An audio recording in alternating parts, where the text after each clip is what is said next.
quando a gente entende e se posiciona, muda a história. Irmão, o entendimento do tema de hoje, ele é tão poderoso que todas as vezes que isso acontece na história, o mundo fica amedrontado. De tal forma que quando a igreja primitiva chegava numa cidade, a notícia que se espalhava era: chegaram aqueles que estão transtornando o mundo.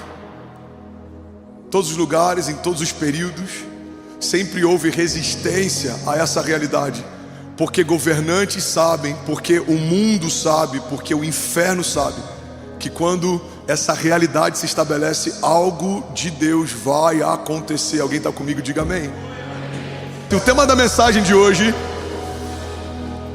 é o poder da igreja. Come on, somebody. Vamos, tem alguém aqui preparado para ser ativado nessa manhã? Quantos creem que a igreja é poderosa? Diga: eu creio que a igreja de Jesus, vamos, é inabalável, é invencível, e as portas do inferno não prevalecerão contra nós. Se você crê nisso, você pode dar um brado de liberdade no seu lugar. Aleluia.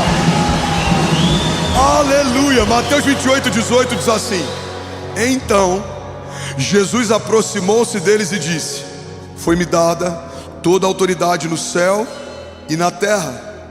Portanto, vão e façam discípulos de todas as nações, batizando-os em nome do Pai, do Filho e do Espírito Santo, e ensinando-os a obedecer tudo o que eu lhes ordenei.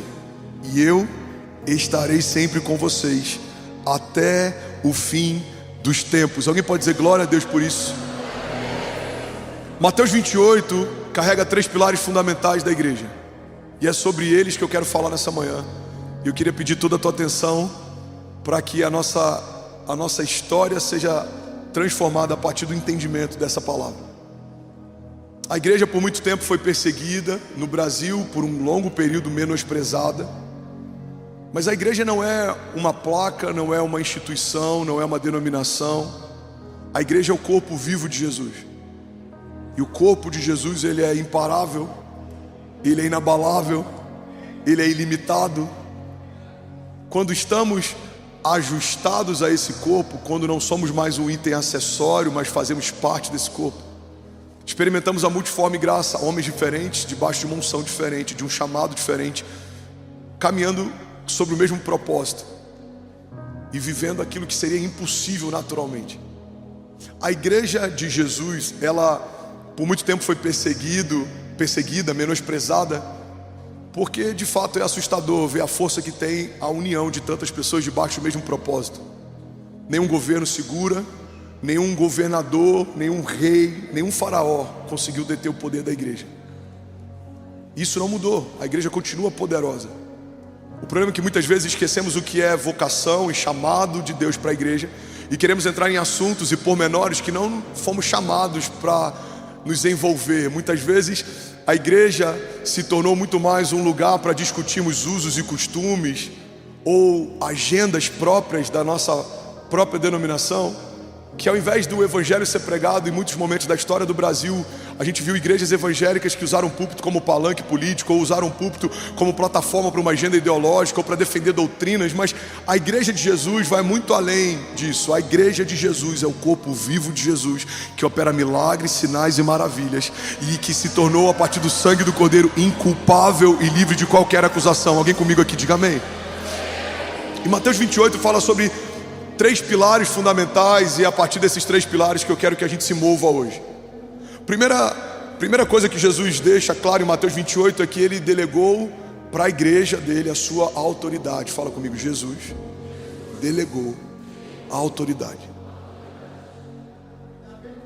Irmão, a autoridade que Jesus delegou para a igreja, ela está acima da morte, das doenças, da enfermidade, da escassez, da falta, dos principados, das potestades, dos cativeiros, das correntes. A autoridade que Deus confiou para a igreja é uma autoridade que não pede licença. Mas muitas vezes a gente está tão acostumado com essa fé que vive em busca do livramento, do escape, que a gente não sabe exercer governo e autoridade.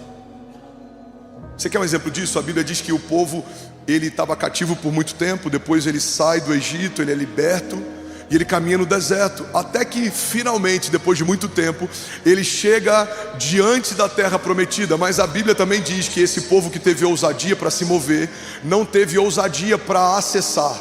Eles estão diante da promessa, eles chegaram diante da promessa, mas eles não têm coragem de invadir aquele lugar. Os gigantes são muito grandes, os inimigos são muitos, eles são fortificados.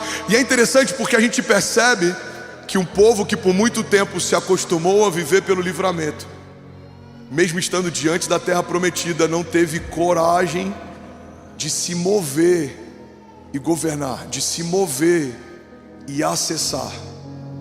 Irmão, guarda isso aqui em nome de Jesus. Tem uma parte da igreja que conhece e confia no Deus do livramento, mas ainda não consegue caminhar debaixo de autoridade e de governo. E é sobre isso que eu quero falar nessa manhã. Alguém está comigo? Diga amém. Os diáconos, se puderem me ajudar, tem bastante criança agitada hoje, talvez por causa do frio. Me ajuda, por favor, porque eu estou tendo um desafio de conseguir me concentrar, mas vai dar certo, a gente vai chegar lá. A autoridade confiada por Deus para a igreja é uma autoridade que não pede licença. E muitas vezes a gente ora quase como pedindo para que o inferno saia de lugares que a gente deveria passar por cima. Você quer um exemplo? A oração por cura. Muitas vezes a gente pede, se possível for, que essa doença cesse, quando na verdade a oração por cura, você não deve pedir por uma cura que já foi liberada em Isaías 53. Você deve cancelar um espírito de enfermidade que está tentando paralisar uma herança que já é sua. Então a cura não é Deus, se for a tua vontade, faça. Deus está dizendo, é a minha vontade, eu já fiz. O meu filho sangrou no madeiro e o sangue dele é suficiente para gerar cura sobre toda enfermidade. Isaías 53 já se cumpriu, certamente o meu filho sangrou e foi colocado sobre ele todo o juízo e toda a culpa, para que pelas pisaduras dele vocês fossem sarados. Então a vontade de Deus é vida, a vontade de Deus é cura, a vontade de Deus é liberdade, a vontade de Deus é frutificação. Essa é a vontade de Deus. Então quando oramos por cura, não pedimos licença, damos ordem em nome de Jesus. Que todo espírito de enfermidade cesse, que toda palavra contrária seja quebrada, que toda arma forjada contra nós seja desfeita, elas não prosperarão. Alguém comigo diga amém. A autoridade que Deus confiou à igreja não é para pedir algo para o inferno, é para comunicar algo que já foi estabelecido nos céus. Os seus filhos são herança do Senhor. Você em Jesus é mais do que vencedor. O sangue de Jesus é suficiente. E debaixo desse entendimento caminhamos com autoridade. Ligamos e desligamos na terra coisas que serão ligadas e desligadas nos céus. Alguém está comigo? Diga amém. Lucas 4:18 diz: o Espírito do Senhor está sobre mim, porque Ele me ungiu para pregar boas novas aos pobres e me enviou para proclamar liberdade aos presos e recuperação da vista aos cegos, e para libertar os oprimidos e proclamar o ano da graça do Senhor.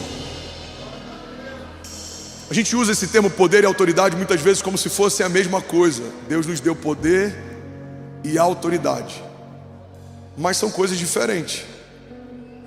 Tem gente que tem poder mesmo sem ter uma autoridade estabelecida. Tem gente que tem autoridade porque tem um cargo ou ocupa um posto, mas não tem tanto poder assim para gerar mudanças. Mas a igreja de Jesus, ela recebeu poder e autoridade. Poder é o dunamis de Deus, é o poder explosivo que gera mudanças. É uma matéria nova gerada a partir da fé, é uma nova realidade que se sobrepõe a uma realidade existente. Não é um tumor deixando de ser tumor, mas é um tumor que existia sendo expelido. Não é uma notícia ruim deixando de ser ruim, mas é uma boa nova vindo sobre uma notícia antiga. Não é que aquilo que doía não vai deixar de ser dor, é Deus removendo o motivo pelo qual você sentia dor. Então o poder de Deus, esse poder explosivo, é o haja que gera luz em meio a trevas. É a palavra que traz Lázaro para fora de dentro de um cativeiro e ele sai do meio de um cenário de morte e volta a viver. O poder explosivo que gera realidades é a palavra que você libera e algo acontece porque você falou. É a palavra que você libera e algo se manifesta porque você profetizou. Agora, autoridade significa poder de mando. Autoridade significa patente. Autoridade significa a estatura com a qual você se move no reino espiritual. Autoridade significa Você orar e os demônios saberem quem você é em Jesus, porque sabem o que você carrega. Autoridade é você ligar e desligar, estabelecer, conectar, profetizar. E algo acontecer a partir disso. Sabe, uma das chaves que tem mudado a história da nossa igreja, e eu já falei sobre isso algum tempo atrás, é que tudo que um dia o nosso púlpito profetiza, tempos depois o nosso púlpito tem anunciado. E precisa ser assim na sua casa, precisa ser assim com seus filhos, precisa ser assim nos seus negócios. Você precisa exercer essa autoridade que te foi confiada. Muitas vezes usamos dessa autoridade para ligar coisas que não queríamos que acontecessem e nos assustamos quando elas acontecem. Falamos sobre cenários que não são os ideais, falamos sobre medos que a gente tem a preocupação que em algum momento ele se torne uma realidade, mas muitas vezes nós não estamos ligando o futuro, profetizando o que vai acontecer. Irmão, eu estou trazendo à existência os estádios já faz algum tempo. Não se assuste quando colocarmos o pé em um deles e a gente viver o que um dia profetizou. Estamos profetizando uma igreja que vai tocar nações, estamos profetizando um avivamento nacional, estamos profetizando o tempo inteiro, através de uma fé provocativa, uma realidade desejável. Mas eu poderia usar ao mesmo tempo para profetizar o que não queremos, para declarar o que nos assusta. Mas eu aprendi que falar sobre os meus medos gasta o mesmo tempo que falar sobre os sonhos de Deus.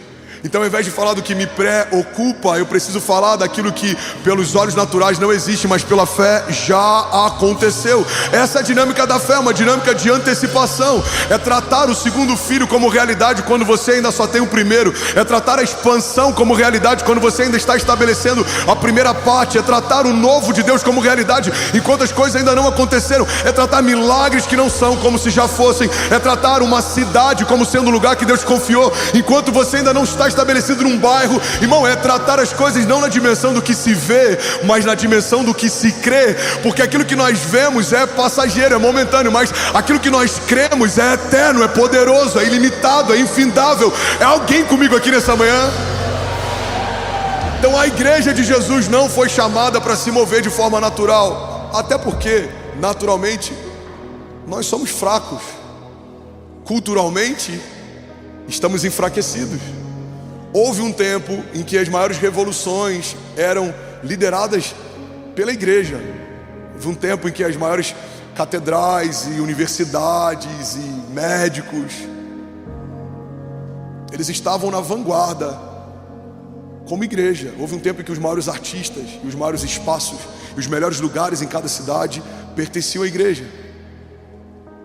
Mas, para ser muito sincero e realista, o que a gente vive no Brasil como igreja é só pela graça de Deus. Não é justificável pela cultura que temos, não é justificável pela estatura que temos, não, é graça. Deus decidiu pegar o seu corpo e mesmo usando um monte de homens improváveis, começando pelo seu pastor, quando ele opera, não há quem possa resistir. Agindo Deus em nosso favor, não há quem possa impedir o seu agir. Se Deus é por nós, quem será contra nós? Ele pode pegar um menino como José, que dormia na noite anterior como escravo e na noite seguinte dorme como governador. Ele pode pegar um menino como Davi, que está no momento cuidando das ovelhas do pai e anos depois está sentado no trono reinando sobre Israel. Ele pode pegar qualquer um, como me pegou, e ele pegou você. Ele pode pegar os seus filhos e caminharmos debaixo de um poder e autoridade que não é daqui, porque de fato o que Deus nos confiou não é da terra para os céus, é dos céus para a terra. Ligamos e desligamos, estabelecemos, concordamos, profetizamos, e aquilo que de forma natural era impossível de acontecer se torna inevitável. Pessoas vão dizer, não tem como acontecer. Os céus estão dizendo, já aconteceu. Alguém comigo aqui, diga amém. Aleluia. Diga comigo, Jesus delegou a sua autoridade.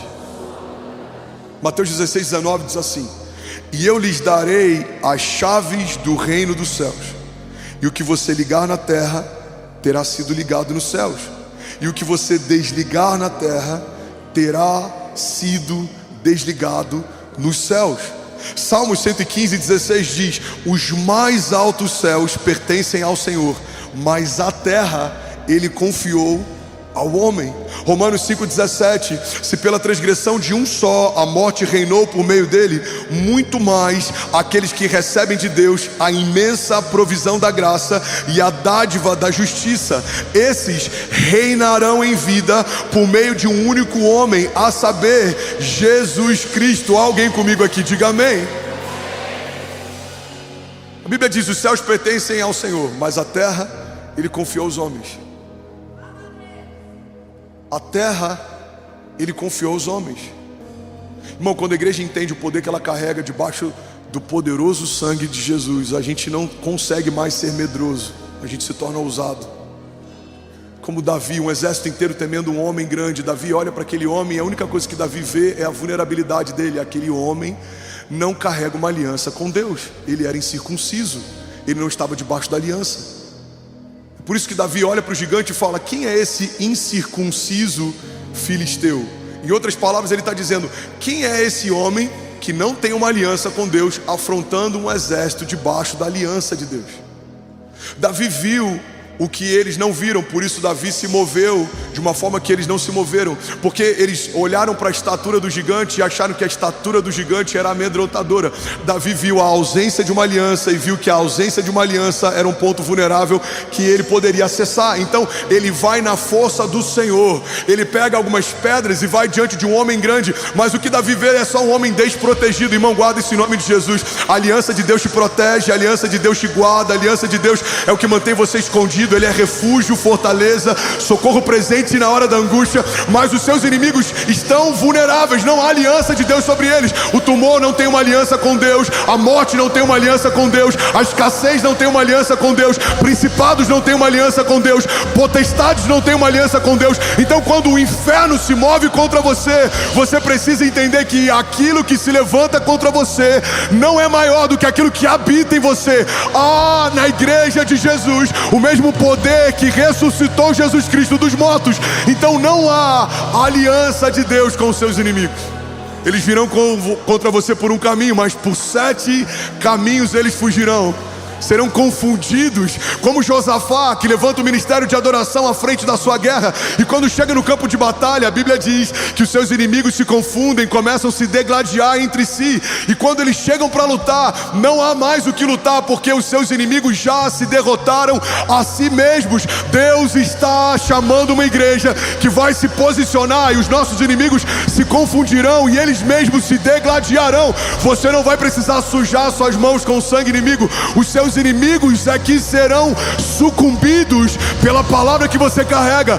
Toda palavra maldita liberada sobre você, todo espírito de morte, toda ansiedade, depressão, todo laço que tenta te paralisar, toda maldição hereditária que acompanhou a tua casa até aqui, nós declaramos frustrados os planos do inferno sobre você. Você é ungido por Deus, guardado por Ele, você foi lavado pelo sangue de Jesus e é suficiente. Alguém comigo aqui, diga amém. Aleluia.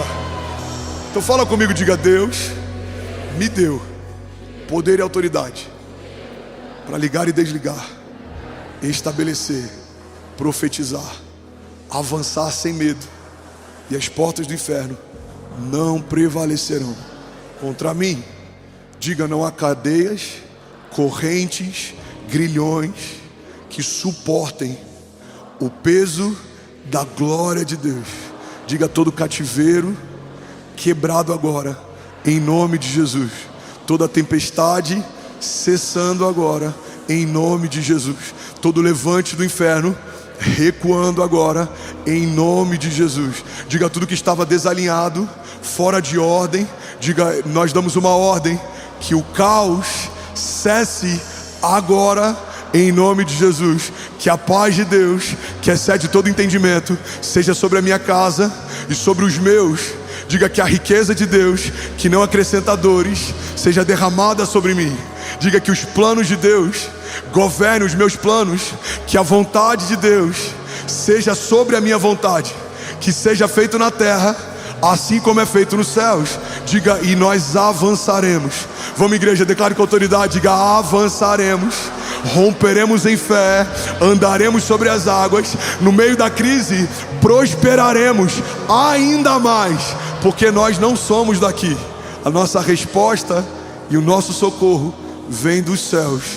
Diga: eu e a minha casa pertencemos ao Senhor, serviremos ao Senhor e viveremos ainda esse ano o maior romper da nossa história, em nome de Jesus. Se você crê nisso, você pode celebrar Jesus no seu lugar. Vamos, se for para Jesus, você pode fazer melhor. Será que alguém pronto aqui pode fazer barulho? Aleluia! Quantos estão prontos para caminhar debaixo de poder e autoridade? Quando Deus confiou à igreja poder e autoridade, eu vou usar uma analogia aqui. É como se o timbre da voz de Jesus agora revestisse o timbre da sua voz. É por isso que quando você fala, o inferno não te ouve, ele ouve Jesus falando. Quando você dá uma ordem, não é a sua ordem, é uma ordem de Jesus sendo liberada através de você. Quando você profetiza, não é só o que você deseja, mas é a própria voz de Deus ligando o que você está ligando e chancelando o que você está falando. Alguém comigo aqui em nome de Jesus? É por isso que quando você declara, profetiza, a Bíblia diz que nos foi dada a autoridade para ligar e desligar. Essa autoridade não era nossa, não poderia ser comprada, não poderia ser conquistada, mas militamos debaixo de uma procuração a partir dessa autoridade. Então quando chegamos no reino espiritual e falamos algo, o inferno poderia até perguntar: mas quem é que está falando? Você vai pegar uma procuração que está revestida pelo timbre da própria voz de Deus, e você está dizendo: é o próprio Deus falando através de mim. Seja, haja, se abra, aconteça, recue, cesse agora, em nome de Jesus. Alguém comigo aqui, diga amém. Isso é tão forte, irmão, que até quando fazemos um convite para a salvação, a Bíblia diz que é como se Deus falasse através de nós. A Bíblia diz: fomos reconciliados com Deus através do sacrifício físico de Jesus. Mas não só isso, recebemos também o ministério da reconciliação. Por isso, todas as vezes que dizemos reconciliem-se com Deus, olha o que a Bíblia diz: é como se o próprio Deus falasse através de nós. Pastor, torna mais claro essa passagem. Eu vou tornar. A Bíblia está dizendo que quando falamos sobre a obra de salvação de Jesus e quando convidamos alguém para acessar a graça pela fé, é como se o próprio Deus falasse enquanto falamos. É como se no momento do apelo, quando a gente fala feche teus olhos, você quer entregar a sua vida para Jesus, dê um passo à frente, a gente quer orar por você. A Bíblia está dizendo que é um homem falando, mas é a voz de Deus que está sendo ouvida. É um homem profetizando, mas é a voz de Deus que está sendo ecoada. Alguém recebe isso aqui em nome de Jesus? Você pode celebrar Jesus no seu lugar. Vamos, Lagoinha, Deus está fazendo algo aqui nessa manhã. Vamos, exalte a Ele, exalte a Ele. Aleluia. E é por isso que a Bíblia diz que somos mais do que vencedores, porque a nossa vitória não vai ser conquistada na próxima batalha. A nossa vitória já foi conquistada na batalha da cruz. A cruz do Calvário e o sacrifício de Jesus nela estabeleceram a nossa herança. Esse é o poder da igreja. O poder da igreja é o poder da herança. O poder da igreja não é o que conquistamos, é o que Jesus conquistou. Não é o que fazemos, é o que Jesus já fez. Não é quem somos, mas é o que nos tornamos nele.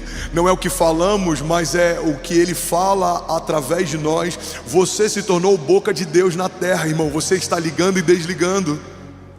A Bíblia diz que a língua carrega poder de vida e de morte. Aquele que gosta de usá-la comerá do seu fruto. Então a igreja de Jesus precisa falar o que quer ver, não o que está vendo. O que estamos vendo? Caos, medo, ideologia de gênero, aborto, crise de identidade. Não. O que queremos ver? Uma geração salva, os nossos filhos caminhando nos caminhos do Senhor, as portas do inferno fechando e as portas de Deus se abrindo com portas de milagres, recursos, provisão. Queremos ver vidas batizadas nas águas, queremos ver famílias restauradas, casamentos restaurados. Então para de falar o que você está vendo, começa a falar o que você quer ver. Use bem do poder e da autoridade que te foi confiada. Gênesis é um exemplo da dinâmica criativa de Deus. Ele vê trevas, mas ele fala luz. Pega isso aqui, irmão. Deus vê trevas, mas ele fala luz. Ele vê uma terra sem fome e vazia, mas ele fala separação de uma porção seca de uma porção molhada. Ele vê esterilidade, não havia nenhuma espécie, mas ele fala a vida. Todos os seres sejam multiplicados segundo a sua espécie, todas as árvores multipliquem-se segundo a sua espécie, aves dos céus, peixes do mar. Então a dinâmica criativa de Deus e o poder e a autoridade que Ele usa não é para dizer o que está vendo, porque isso é relatório, é para profetizar o que Ele quer ver. Isso é voz profética. Tem muito crente que está se tornando especialista em criar relatórios. A igreja está assim, a minha casa está assim, o mercado está assim. Deus não te chamou para dar relatórios, Deus te chamou para profetizar. Abre a tua boca e profetiza. Um profeta é levado por Deus até um vale de ossos secos.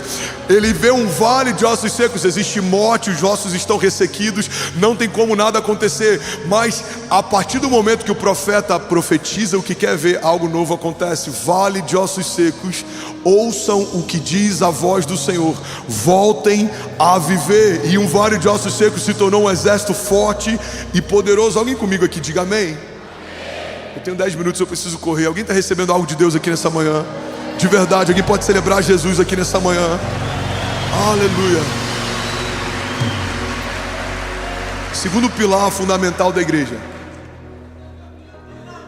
Ainda bem que eu vim, Jesus. Jesus delegou sua autoridade, Jesus deixou a sua mensagem. A mensagem que a igreja carrega é o tema principal e mais importante do que qualquer outro tema que a gente possa falar. Podemos falar sobre política, devemos falar sobre política. Podemos falar sobre negócios, devemos falar sobre negócios. Podemos falar sobre relacionamento, devemos falar sobre relacionamento. Porque a igreja toca toda a criatura e a nossa dinâmica de vida prática, ela tem todas as orientações de conduta, de pensamento, de caráter, de conjunto de ideias, tudo isso foi estabelecido pela palavra. Mas a mensagem central do Evangelho fala sobre reconciliação, de um escravo que se torna filho, de um cativo que pelo sangue de Jesus se torna livre, de alguém que foi separado pelos seus maus pensamentos, mas através do sacrifício de Jesus foi reconciliado com Deus. A mensagem do Evangelho que nos foi confiada fala a respeito de um caminho que Deus construiu do céu para a terra. Enquanto vemos em Babel homens tentando construir uma torre da terra para os céus, vemos na nova aliança o próprio Deus construindo um caminho do céu para a terra. Vemos o único Filho de Deus sendo rasgado no madeiro para que todos os homens pudessem ser feitos filhos de Deus. E é essa mensagem que salva o cativo, essa mensagem que gera salvação, transformação de vida, metanoia, mudança de mente, mudança de identidade, mudança de natureza. Qualquer outra mensagem que não seja essa mensagem se torna secundária. Algumas inclusive se tornam supérfluas. Tem coisas que se a gente falar, tendo falado isso, está tudo bem. Mas qualquer coisa que a gente falar sem ter falado sobre isso, perde o seu valor. A mensagem central do Evangelho fala a respeito de uma nova natureza, um novo nascimento. E quando falamos do poder da igreja, a gente precisa entender que o poder da igreja não está em animar pessoas, não está em ajudar pessoas, embora tudo isso seja bom. Pessoas recebem um bom ânimo quando ouvem uma palavra de fé, pessoas recebem ajuda através de projetos de justiça social, mas a igreja não se resume à caridade, a igreja não se resume a um lugar onde somos renovados para viver mais uma semana. A igreja é um centro de liberação de destinos, é um lugar onde alguém que estava fadado a uma morte eterna recebe de Deus o acesso à vida eterna. A igreja é um lugar tão poderoso e o púlpito é um lugar tão importante que todas as vezes que o Evangelho é pregado só tem dois caminhos: ou vai gerar juízo para quem ouviu e não creu, ou vai gerar salvação para quem creu e se arrependeu. A igreja de Jesus recebeu do próprio Deus uma mensagem. Você está comigo? Diga amém. A mensagem do Evangelho poderia se resumir em João 3,16. Porque Deus amou o mundo de tal maneira que entregou o seu único Filho, para que todo aquele que nele crê não pereça, mas tenha a vida eterna. Eu gosto de usar na versão Incendiários, eu sempre brinco com essa versão, para simplificar o entendimento de João 3,16. A Bíblia diz mais ou menos assim: Deus amou você de tal maneira que Ele aceitou a ideia de abrir mão de Jesus por um tempo, mas não aceitou a ideia de abrir mão de você para sempre. Ele poderia ter resetado a criação e feito de novo, como ele fez no dilúvio. No dilúvio ele poupa uma família e recomeça todas as outras. Ele poderia ter abortado o projeto, como eu e você já fizemos tantas vezes, com um relacionamento que é desgastante, ou com uma empresa que dá muito trabalho, ou com uma igreja que a gente não concorda com algumas coisas, ou com algo que pra gente custa. A gente fala, quer saber, eu não preciso disso. Quantos aqui já usaram essa frase em algum momento? Eu não preciso passar por isso. Agora imagina o Deus Criador, que acabou de criar algo, que acabou de cair. Ele estabelece dois homens, homem e mulher, dois seres, e acabaram de cair no jardim. Deus poderia ter falado, tá bom, vamos lá, de novo. E se caísse de novo, vamos lá, mais uma vez, de novo. Mas não é isso que a história diz. A história diz que antes da fundação do mundo ele já havia preparado o cordeiro. Antes do homem pecar, ele já havia preparado o escape. Antes de nos afastarmos, ele já havia preparado um plano de reconciliação. Antes de nos perdermos, ele já havia preparado um projeto para nos encontrar.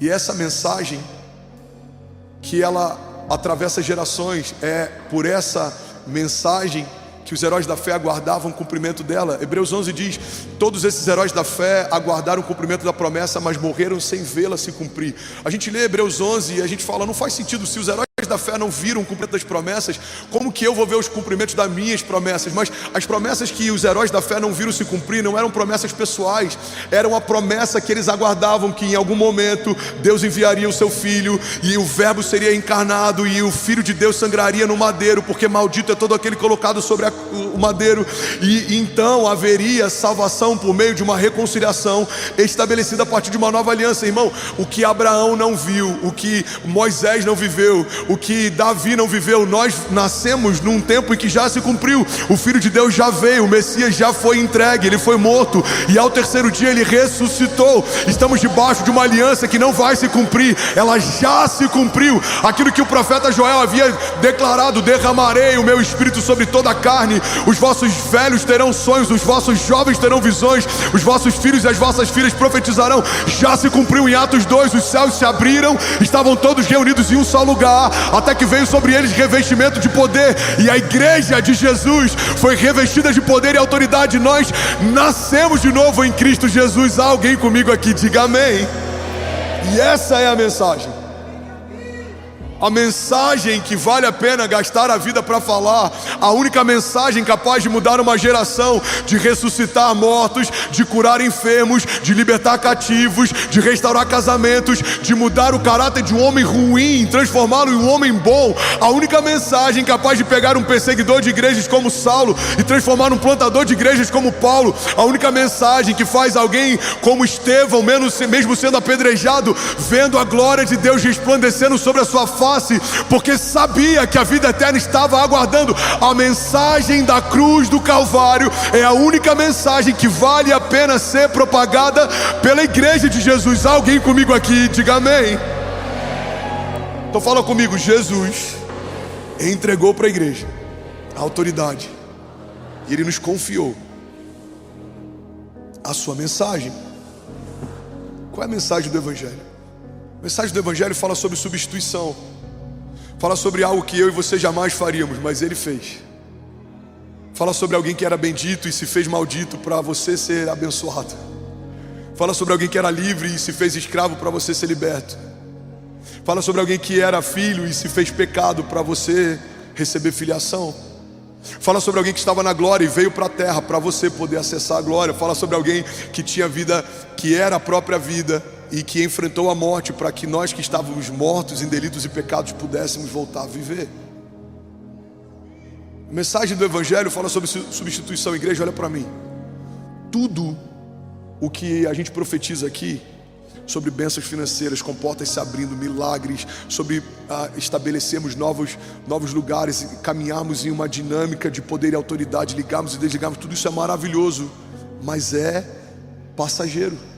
Um dia fecharemos os nossos olhos pela última vez, e é aí que começa o acesso à eternidade. É aí que tudo aquilo que a gente conquistou deixa de ter valor, porque não dá para usar para o lugar onde estamos indo aquilo que conquistamos aqui. Aquilo que conquistamos é passageiro, as dores que enfrentamos também. A Bíblia diz: todo o nosso sofrimento leve e momentâneo está acrescentando, gerando em nós uma glória eterna que pesa mais do que todas elas. A dor vai passar, o choro vai passar, o luto vai passar, a perda vai passar, o medo vai passar, a ansiedade vai passar. Essas realidades não estavam no jardim antes da queda. Não havia medo, porque a criação não conhecia o inimigo. Não havia morte, porque fomos feitos como Deus. Só depois da queda que o nosso tempo foi limitado a 120 anos. Não havia dores de parto. A gestação se torna um sacrifício depois da queda. Antes era só um deleite. Não havia calendário, o tempo não era limitado. Não havia limitação. O homem foi feito imagem e semelhança do Criador. É para esse lugar que a cruz nos trouxe de volta. A cruz nos trouxe de volta para um lugar como se o pecado nunca tivesse existido. A cruz restaurou em nós a imagem e semelhança do Criador. Os céus olham para alguém que foi lavado pelo sangue de Jesus e vem o próprio Cristo nele. Não é mais você que é visto, é Cristo em você. Não é mais sobre o que você quer viver, é sobre o que Deus quer fazer em você. Não sou mais eu quem vivo, mas Cristo vive em mim. Alguém comigo aqui em nome de Jesus, diga amém. Alguém que pode celebrar Jesus aqui nessa manhã. Vamos, alguém aqui que ama a mensagem da cruz, alguém aqui que é apaixonado por essa palavra. Somos mais de 22 mil famílias conectadas. Você pode celebrar Jesus. São mais de 11 nações online com a gente agora. Romanos 8:1 diz assim: portanto, agora já não há condenação para os que estão em Cristo Jesus, porque por meio de Jesus a lei do Espírito de vida me libertou da lei do pecado e da morte. Irmão, guarda isso aqui em nome de Jesus. Quando éramos escravos do pecado, estávamos livres da lei. Não precisávamos cumprir a lei. Mas agora que fomos reconciliados, estamos livres do pecado e somos escravos de Deus. Ou seja, você está vinculado com Deus de tal forma que não há mais separação. Você foi comprado. A Bíblia diz que Jesus comprou com seu próprio sangue para o seu Pai homens de todos os povos, de todas as línguas e de todas as nações. Nós fomos reconciliados com Deus, não há separação. Por isso que João 15 fala sobre algo tão poderoso. João 15 diz: se vocês permanecerem em mim, as minhas palavras permanecerem em vocês, me pedirão o que quiserem e lhes será concedido. João 15 está dizendo que se a gente estiver tão conectado com Deus a ponto das palavras dele serem tudo em nós e nós estivermos completamente nele, tudo que você vai desejar pedir já é o que Deus quer te dar. A tua agenda se tornou a agenda de Deus, a tua vontade é a vontade de Deus, os teus sonhos se tornaram os sonhos de Deus. Então tudo que você vai viver, Deus já preparou para você. O salmista diz: todos os meus dias foram escritos pelo Senhor no seu livro, antes de qualquer um deles existir. Irmão, você pode caminhar sozinho, fazendo a sua própria história, ou você pode caminhar com Deus, vivendo uma história que já foi escrita por Deus. Aquilo que os seus olhos não viram, aquilo que os seus ouvidos não ouviram, aquilo que não penetrou no teu coração, é isso que Deus tem preparado para aqueles que o amam e caminham debaixo do seu propósito. Então a mensagem que foi confiada à igreja é: arrependam-se e esqueçam as coisas que ficaram para trás e recebam de Deus uma nova natureza, uma nova identidade e um novo destino. O que é o arrependimento? A partir da mensagem da cruz, é você se nojar do que você se tornou e você nascer para quem Deus sempre quis que você fosse. Você olhar no espelho e ver: não existe um caminho bom em mim, um pensamento bom em mim, meu coração é mau. Mas a partir de Jesus você perceber que Jesus está ganhando espaço em você. Não sou mais eu quem vivo, mas Cristo vive em mim. Os meus pensamentos estão mudando, a minha mente está mudando, os meus desejos estão mudando, a minha agenda está mudando. Alguém comigo aqui diga: eu creio que a mensagem da cruz é suficiente. Em terceiro lugar, eu finalizo com esse último pilar. A igreja recebeu de Deus a autoridade. Fala comigo: poder e autoridade. A igreja recebeu poder e autoridade para ligar e desligar, estabelecer, profetizar, caminhar acima de principados e potestades. Efésios 6:10, a nossa batalha não é contra a carne ou contra o sangue, mas contra principados e potestades nas regiões celestiais. Nós recebemos de Deus armaduras.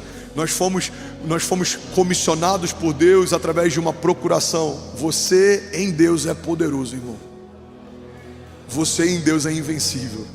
Você em Deus é inabalável. Você em Deus é ilimitado. Recebemos dele também a sua mensagem. Ele nos confiou uma mensagem. E esse é o chamado universal de todo aquele que foi salvo.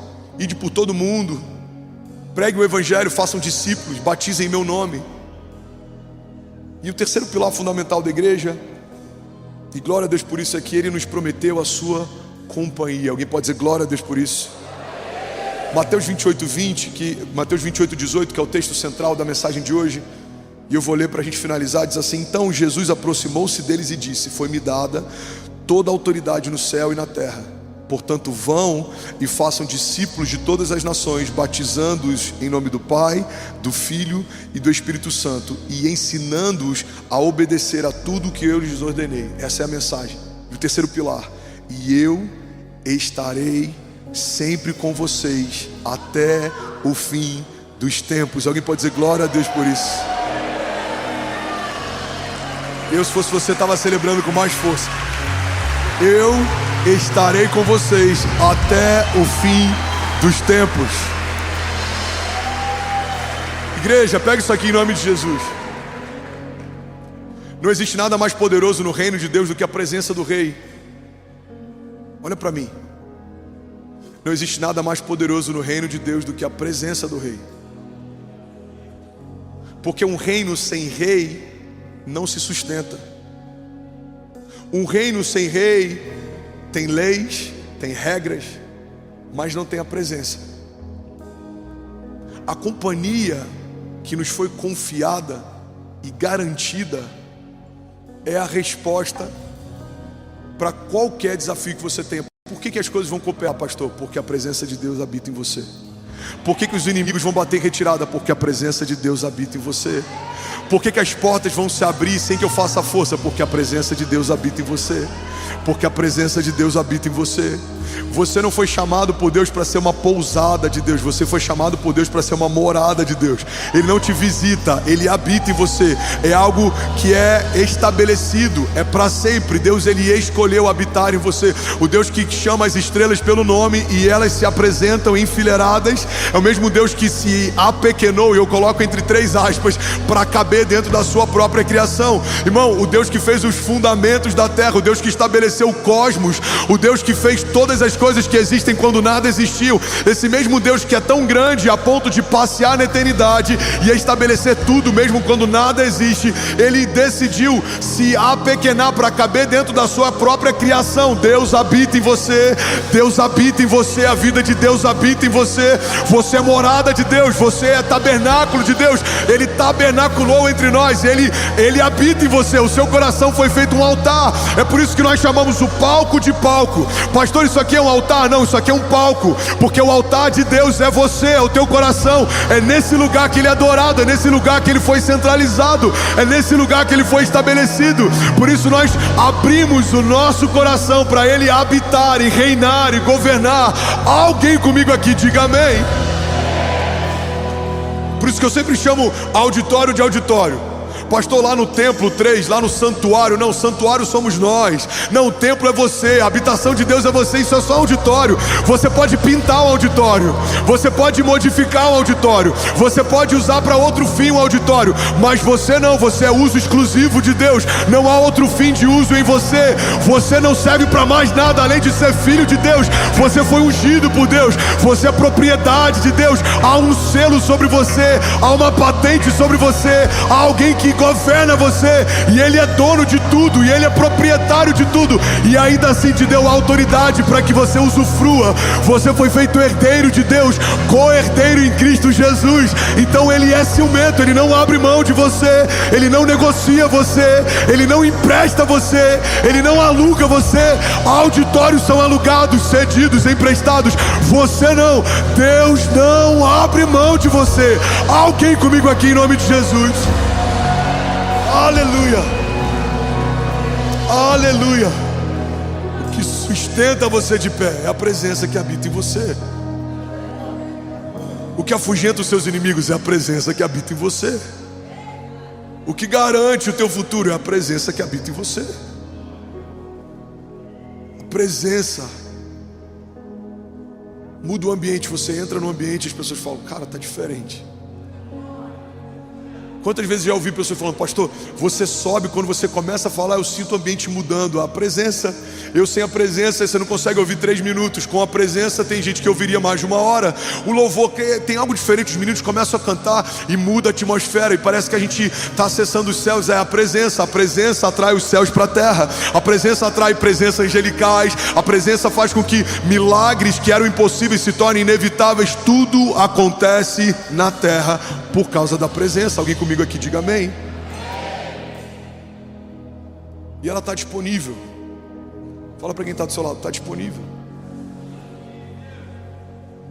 E a igreja foi chamada para isso. A igreja foi chamada para caminhar debaixo de poder e autoridade, para apresentar e guardar confiadamente a sua mensagem, e para não viver longe da sua companhia. A presença de Deus é tudo que nós temos. Na antiga aliança, a glória era algo que poderia visitar, era algo que pontualmente poderia se mover. O cabode de Deus significa o peso da glória de Deus. A gente vê, por exemplo, quando o templo de Salomão foi aberto, a presença de Deus invadiu aquele lugar, a glória de Deus invadiu aquele lugar, ninguém conseguia ficar de pé. No Santo dos Santos, você via a glória de Deus manifesta na Arca da Aliança, o cabode, mas existe um termo também chamado icabode, a glória de Deus se foi. Não tem nada pior do que você ver um ministério ou um homem de Deus em que você não vê mais Deus nesse homem ou nesse ministério. Não tem nada pior do que você ver alguém que já foi tão usado e tão cheio e carregava unção e que era encharcado da vida de Jesus, e hoje é alguém vazio que está no modo automático, falando as mesmas coisas que falava e não carregando mais o que carregava. Irmão, se tem algo que a gente precisa temer, é não sair desse lugar e não deixar de carregar e preservar essa presença. Você está comigo? Diga amém. A Bíblia diz que se uma mosca cai sobre um frasco de perfume, todo o perfume se perde. Agora, os vitimistas vão dizer, a culpa não foi minha, a mosca caiu. Mas os homens de Deus precisam entender, só cai uma mosca dentro de um frasco de perfume se esse perfume está descoberto. Precisamos preservar esse lugar, precisamos preservar a presença. Deus, você pode tirar tudo de mim, mas não me tira a tua presença. Jesus, eu preciso da tua presença. Jesus, eu só me movo na tua presença. Jesus, eu não me garanto sem a tua presença. A tua presença me renova no meu dia mal. A tua presença me empodera quando os meus inimigos me cercam. A tua presença é a minha garantia de que portas vão se abrir. É como uma porta com sensor de presença de uma loja, de um shopping. Você pisa, ela detecta a presença e se abre. No reino de Deus é assim. As portas que você vai acessar vão se abrir sem você fazer força, porque você carrega a presença. Aonde você vai existe um bom perfume. Jesus é percebido em você. Jesus, ele tem liberdade em você. Jesus se move em você. Jesus, ele se move na sua casa, ele se move nos seus filhos. É por isso que ele precisa ser o sócio majoritário da tua empresa. Tem homens aqui que criaram conselhos consultivos na sua empresa, mas nunca pediram um conselho para Deus e não entendem por que coisas estão fora de ordem. Porque você pede conselhos a homens, mas não pede conselho ao seu pai. Coloca para ele o melhor lugar, a melhor cadeira, a melhor posição. Se ele falar, iremos. Se ele falar, compraremos. Se ele falar, avançaremos. Mas se Deus não falar, esperaremos até que venha uma palavra. Nenhum pé se move, nenhuma mão se levanta sem que haja uma palavra de Deus. Agora, quando ele fala, irmão, não importa se a conta não fecha, se não faz sentido, se homens não concordam, se Deus disse que vai acontecer, nós sabemos, já aconteceu. Alguém comigo aqui em nome de Jesus? Aleluia. Aleluia. Fala comigo, está disponível? Está disponível. Está disponível, isso é o Evangelho. Religião vai falar, você precisa fazer para acessar essa presença, você precisa fazer para merecer. O Evangelho fala, nenhum de nós seria digno de poder carregar o que carregamos, mas pela misericórdia de Deus, Ele nos tornou filhos. Ele nos tornou morada, Ele nos tornou habitação. Olha o que a Bíblia diz em Mateus 23:13. Ai de vocês, mestres da lei e fariseus, hipócritas, vocês fecham o reino dos céus diante dos homens, vocês mesmos não entram, nem deixam entrar aqueles que gostariam de fazê-lo. Religião coloca tantas coisas para que possamos acessar isso. O Evangelho fala: vinde a mim todos vós que estáis cansados e sobrecarregados, e eu vos aliviarei. O reino de Deus está disponível e Ele está próximo. Olha o que a palavra de Deus diz em Lucas 17:20. Certa vez, tendo sido interrogado pelos fariseus sobre quando viria o reino de Deus, Jesus respondeu: o reino de Deus não vem de modo visível, nem se dirá aqui está ele ou lá está ele, porque o reino de Deus está entre vocês. Irmão, pega isso aqui. Aleluia. Quando Jesus fala que o reino de Deus está entre nós, Ele está falando não só de um período vindouro, mas Ele está falando de proximidade. Se alguém do seu lado carrega a vida de Deus, o reino de Deus está bem perto de você. O reino de Deus está entre vocês.